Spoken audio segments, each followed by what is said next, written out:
Welcome back. In this video, you'll learn how to automatically delete your Telegram messages after 1 week, so your chats stay clean, private, and clutter-free without any extra effort. Telegram has a built-in feature called Auto Delete that removes messages after a set time. It's perfect if you don't want old conversations piling up, or if you care about keeping things more private. Let's walk through it step by step. First, open the Telegram app on your phone. Make sure you're on the main screen where you can see your chats. Next, tap the menu icon in the top corner.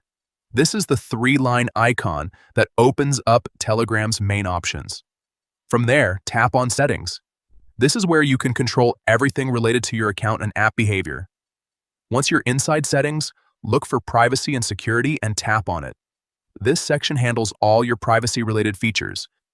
Now scroll a bit until you find Auto Delete Messages. Tap on that option to open the timer settings.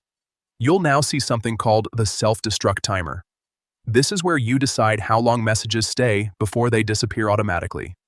Choose after 1 week. Once selected, Telegram will automatically delete messages and new chats after 7 days. No need to manually clear anything, and that's it. From now on, your messages will clean themselves up every week, helping you keep your conversations tidy and more secure. If you ever want to change the timing, you can come back to the same setting and adjust it anytime. That's all for this quick guide. If you found this helpful, stick around for more simple tips like this.